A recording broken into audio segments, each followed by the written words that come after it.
Boy, they really didn't try with this show, did they? And by they, I of course mean Vince McMahon and his merry band of douchebag yes-men. This show had so much goddamn ass that the Human Centipede trilogy said, Vince, that's a bit much, why don't you back off? How a trilogy of movies talks, I have no goddamn idea. It makes as much sense as half the shit on this goddamn show. And if you don't know what that means, trust me, it's a whole lot of ass and something you don't want to see. And if you have seen it, I'm sorry you endured those movies. They were really ass-tacular. A lot of ass-centered stuff in this intro. I'm Charles with my review of WWE Raw, and if you can't tell by that intro, no, I really did not like this show. And I would like to explain to people why I continue to watch shows like this that have not been that good. You have to really search through the shit and search through the sewage to find, the little nuggets of joy, because there have been some great TV matches on Raw, even in the first few months.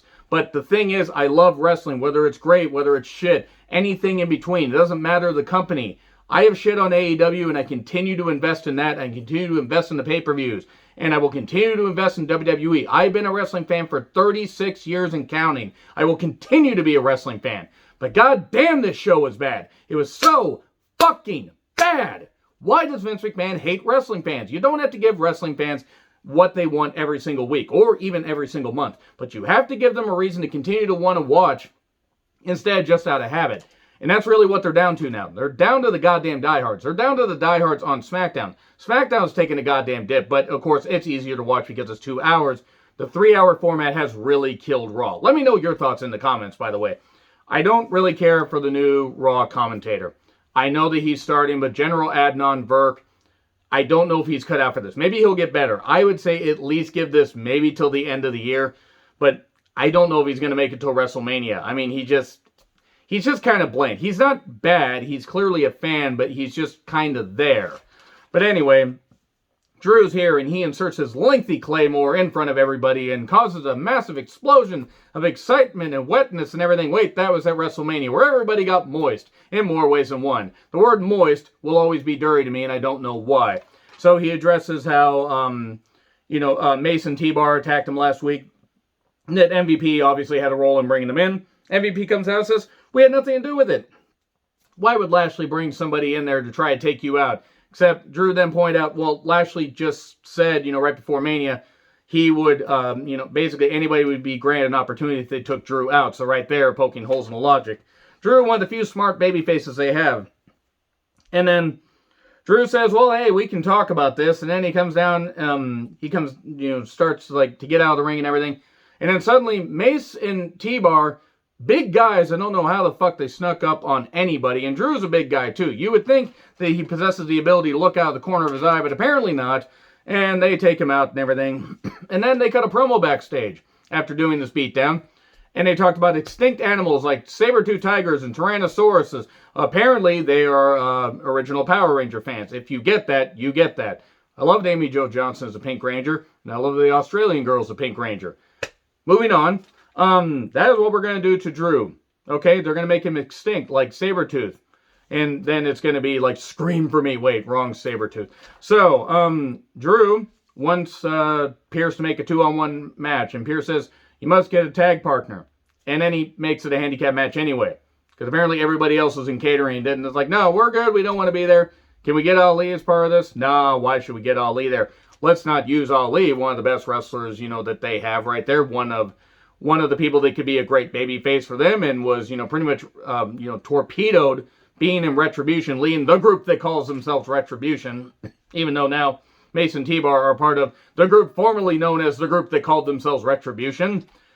Why don't Ali at this point, I'm convinced that they are trying to just frustrate everybody and make people like Ali and others quit.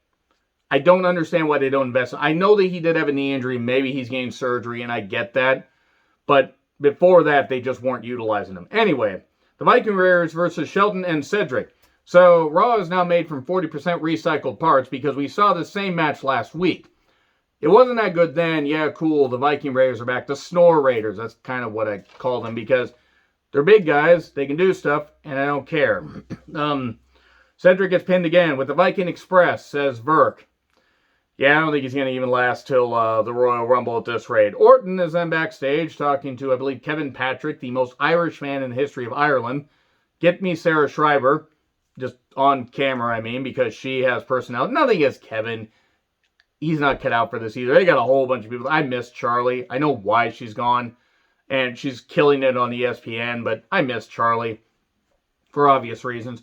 Orton says, by the way, The Fiend will not be around as long as I'm around. He will not come back as long as I'm around. They're doing this feud. I thought they ended it at Mania. What's going on? Why do I care? Why are they even hinting that they want to continue this? And then Riddle shows up, and he says, hey, how about we, have a team? How about we create a team named RK Bro? I'm ashamed to admit that I laughed at that, because it sounds like a pun I would have made. Of course, Riddle's trying to take advantage of a situation, which he should know. No means no. No means bro, apparently, according to him. And Orton's like, I'm done with you. I'm wandering off. And then in the next scene, because basically it's just a movie set now, or a sitcom, Orton tells Pierce, I want whoever that was in the ring. He doesn't know who Matt Riddle is. I don't have a hard time believing that, because Randy Orton seems to not really give a shit. He's getting millions of dollars to basically do a bunch of bullshit. And he's really gifted in the ring, but he doesn't care. Recaps of Charlotte's unnecessary return and promo. If the idea is to make me not want to see any of the women, so I don't have to see Charlotte, they're kind of getting me to that point. And they got Rhea and Asuka, and they got plenty of women. Well, they got Nia also. They got plenty of women they could be utilizing. They got plenty of women in NXT they could call up and really juice up the Raw women's roster. But no, we need to give more time to Charlotte. I want to say right now, once again, I do not hate Charlotte as a person. I wish her and Andrade, or whatever his name is, I'm not even actually going to call him by his real name because I don't know him. I wish him nothing but the best. Charlotte has said that she wants to start a family. They probably want Charlotte to break her dad's record number of reigns. Charlotte is a couple of years older than Becky. Becky was right approaching the age where she would, it would be risky for women to have their first kid because of biology and everything, because of how bodies are set up. It's risky for women, after like 35 or 36 or something like that. And this is what I was told by women that have had kids later. So I just want to say that. Charlotte's 35. If she wants to have kids, she's going to have to start having them soon. And really, she literally seems like she wants to be anywhere else except on WWE programming. It's one thing to act like, oh, I'm the opportunity, I'm this. Stop trying to make fetch happen, Charlotte. It's not going to happen. Charlotte then shows up. I thought we were going to do Charlotte versus Asuka here, but no, we didn't do that. First, Charlotte cuts a bland and forced promo. I'm the opportunity. I'm the Good God, shut up. And yes, I've ranted about Charlotte plenty of times.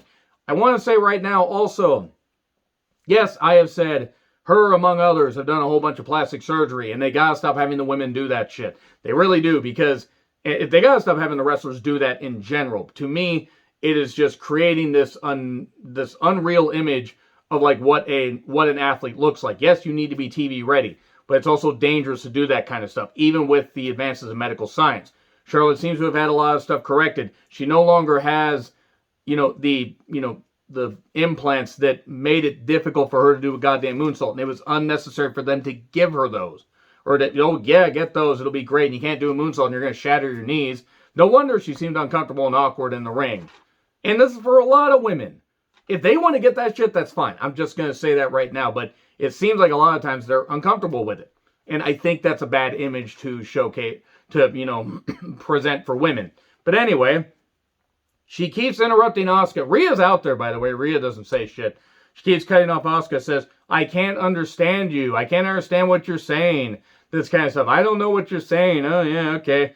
It's not racist if it's on my show. Vince McMahon, presumably. Remember, he said the N-word to John Cena within, earshot and camera shot of Booker T.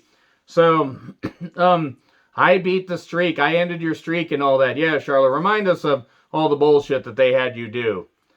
This was bad. This was really goddamn bad. Charlotte then did get hit with one line by Asuka. I will beat you, bitch. And Rhea just stood there. Rhea already feels like an afterthought as champion. It's only been 2 weeks. Good fucking grief. Why does Riddle have birds?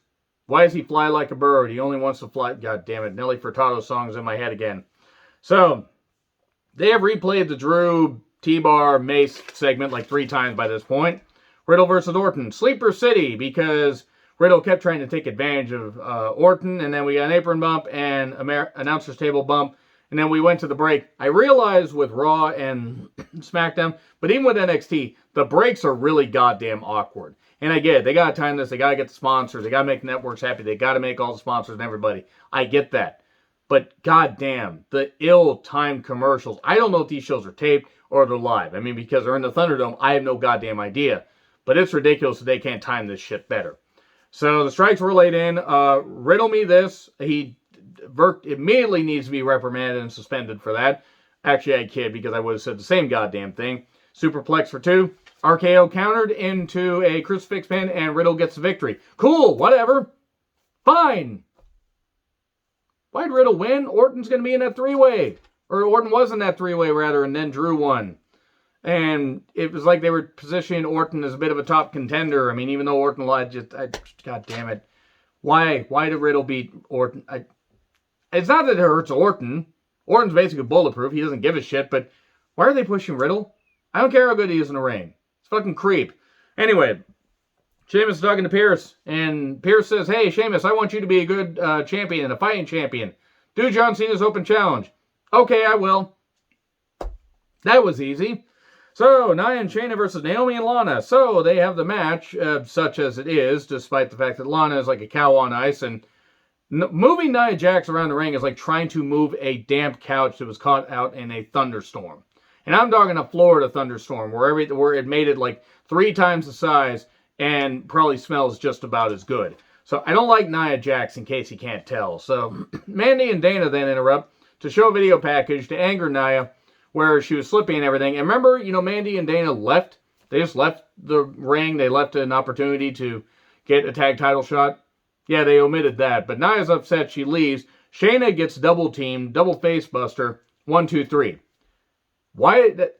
Shayna's title reign, when she had it for like goddamn forever in NXT, got annoying, even though some of the matches were good. But the way it was booked got annoying.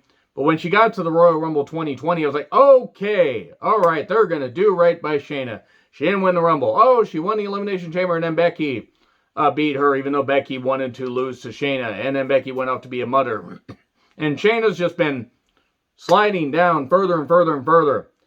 This is not an ageist thing, but even with somebody who's a great athlete like Shayna, who works a good style, with her being, she's like 41, stuff like that, capitalize on her now while she still has something for a few years. Feature her in the title picture. Do some stuff with her. Otherwise, by the time, say 2024 comes around and she's approaching 45, they're going to be like, oh shit, she can still go, but we probably should have done something with her. We cut Mickie James because her age was a concern for some reason, even though they just featured Goldberg. I'm not saying that Goldberg and Mickie James' status is not, on different levels, but still, Mickie James was not gassed. Goldberg was gassed like it was. Anyway, Mickie James shouldn't have been released because of her age. If they were worried about injuries, you can understand that. Shayna needs to be capitalized on. Do something with her. Stop having this tag title. Stop having this tag division in general. It's a fucking dumpster fire. They did in NXT. You want to have it happen in NXT. That's fine. They don't have enough teams on Raw and SmackDown to make it work. So anyway, Shayna gets beat. And then they show Bad Bunny and Priest talking about, the match after Mania 37. They spoke Spanish. I don't understand, but they had captions. And Bad Bunny's tour apparently sold out. Cool. Whatever. It's not my music, but if it works for him and it works for you guys, that's great. So Miz TV with Miz and Maurice to hype Miz and Mrs. Because I've watched 5 minutes of that goddamn show. It's a train wreck. I hate reality TV. I grew so old of it. I grew so tired of it. Priest basically says that, hey, Miz, you have no balls. Maurice then tries to... Maurice, bless her, was a good Divas champion. And she actually did the best she could. But she should not be on WWE programming like this. She doesn't care. She's just like talking and... She's talking and barely making sense because it's badly scripted dialogue. And then Maurice says, yeah, Miz will face you tonight. New Day and Riddle talk about silver dollar pancakes, and Kofi says to Xavier, did you understand anything he just said? Why is Jackson Riker? Why is he here? Genuine question. Why is he here? Like, they release a whole bunch of people, and that's the best that you could do. Just like, let's keep this guy who really doesn't have enough talent to justify any big pay scale. I don't know what he's getting paid, but it's way too goddamn much. Xavier was doing Stone Cold's theme on an electric guitar while Kofi stomped a mud hole in him. And Corey says, let's cosplay someone else. Says the cosplay CM Punk. Elias hits a diving elbow. 1, 2, 3. They're going to have, and by the way, where's Styles and Omos? Where are they? Did one of them get the virus? If so, I hope they're okay. They haven't been seen since Mania. So hopefully they're going to be all right. Yeah, by the way, this is what I think of this show so far. Let's pick this shit up. All right, anyway. Pick this goddamn shit up in fucking goddamn paper. Who the hell can? You know what? Fuck it. Here, there we go. All right, it's rain and paper. Hallelujah. Rain and paper. So, shit. So goddamn mature when it comes to wrestling. Alexa and her stupid doll Lily. Bad Photoshop of Alexa when she was a kid. I don't know when she grew up, but she apparently didn't grow up in height because she can't fit on, or she, isn't tall enough to go on some roller coasters. So anyway, the bar basically goes, over her head when she... Anyway, that's enough. That's enough short talk. Alexa has been sinking her teeth in this goddamn role. But Alexa says, Lily has been with me for a long time. There was this girl back in school that wouldn't let me have a bite of her ice cream. That's okay. I didn't like strawberry, so I shoved her off the swing. She fell on her ass and broke her arm. Was she sitting on her goddamn arm? Who writes this shit? Fuck! Anyway, did she eat the dirty ice cream? Because she seemed to imply she ate the ice cream afterwards. Jesus. God damn it. Why? Lily doesn't like him and she doesn't like anybody else. That's okay. I don't like that 5th grade, 5-minute art project either. Good fucking great. If you guys like this horror storyline, this Annabelle bullshit. Actually, I take that back. The 2014 Annabelle movie was better than this. If you like it, that's fine. I'm not going to tell you guys are wrong. If you like any of the stuff I don't like on this show, that's great. I got to be honest. If it's something bad on AEW, I'm going to call it. In WWE, I have given tons of shit. And I've given tons of, leeway to, in some instances. This is bad television. This is the worst storyline of the year. This is as bad, to me, as the Lana Lashley Rusev thing. Somehow worse. Somehow worse. Because they are actually trying to make this good. And it is not good. It is absolutely abhorrent. But yeah, the Lily doll's there. And the Lily doll shakes, makes the camera shake and stuff like that. It's so fucking stupid. Fuck. Anyway. Dana and Mandy talk about Nia, and then Shayna tells Nia to get her head straight. Where's Reginald? Did he disappear into a vortex? Is he in an alternate universe? Is it like the Cloverfield paradox? Are we going to get the Cloverfield monster? Is Nia the Cloverfield monster? This actually would make a whole lot of sense. Are pieces of, or other monsters going to peel off of her and attack Mary Elizabeth Winstead? She was in that, wasn't she? I think she was. Anyway, if she wasn't, whoever got attacked in the goddamn tunnel. Haven't seen Cloverfield for a while. Garza's here to replace Reginald. I'm surprised that, I almost said Hector Garza. He's unfortunately been passed away for a number of years. I'm surprised that Angel Garza managed to survive the cuts. Not that he isn't talented, but they haven't used him. So Drew versus Mace and T-Bar. And ends in a DQ after a few minutes. Here's Braun. Now it's a tag match. So Drew made fun of Braun earlier in the show, and Braun's like, hey, I'll just join Drew because whatever. Hey, at least Shane's not on the goddamn show anymore. We have no slime. But choo-choo, all aboard the Braun train. So anyway, Braun somehow bled. Drew unmasked Mace. And what the fuck happened? Who won? I think Drew ended up pounding one of them in the corner and then unmasked Mace. And it was me, Dio. And then T-Bar got unmasked and it was Dijakovic. These gimmicks are stupid. Make them Dio Madden and Dijakovic. I just call him Donovan Dijak because that was a better name and it was easier to say without getting a whole bunch of Scrabble letters together. So we knew who they were even without the mask or even with the mask on. It's not that hard to figure out. The announcers were acting, oh my god, we didn't know. You guys are fucking idiots. Miz with Maurice versus Priest. Okay, basically take Morrison out and copy and paste this. Except Priest won. Maurice kept trying to interfere. Really badly. Because she's not a performer anymore. She's just not. She probably wants to be at home with her kids. And I don't blame her. Any mother, any parent would want to be home with their kids. What is the point of continuing this feud, I wonder? Priest wins. Life goes on, dull as before. The commercial started while Burke was still talking about Asuka. Good timing there. Not even by him, by whoever ran the show. Sheamus Open Challenge, and Humberto Carrillo, 2021 Ricky Martin. Thank God you're here. And he gets his ass kicked, and the match never starts. And he just beats the crap out of him. Thanks for staying, Humberto. You survived the cuts. Now we're going to beat the shit out of you. He looks great. Too bad they don't use him that well. Asuka versus Charlotte. Oh, sure, they put the women in the main event of Raw when Charlotte's here. Can't get the women. I'm sure the women in main evented before and recently. I just can't think of when. They're catering to Charlotte way too much. It's killing a lot of interest in the women's division. But anyway, Charlotte loves to sandbag her opponents. God, she couldn't sandbag anybody anymore if she was made of actual sandbags. She wants to go home. She obviously wants to. She's a great athlete, but she just doesn't want to be there. Rhea ends up pulling Charlotte's arms out when she tries to transition into figure eight. And then we get to try to roll up for 3. Yeah, you can't have Asuka actually get a clean win. Yeah, why the fuck would you want to do that? Why would you want to make up for Mania 34 and just before Mania 35? And then Charlotte beats the hell out of the ref. Fists him repeatedly. I don't know what the point of that was. Charlotte's bigger than the referees. Are they going to suspend her? Are they going to send her home? Is this the way to write her off? Who the fuck knows? Not a good show. Can't even tear the paper properly. Anyway, agree, disagree with what I said, like, share, subscribe. Twitter handle in the description. I'm John Ritlin. I'll see you soon.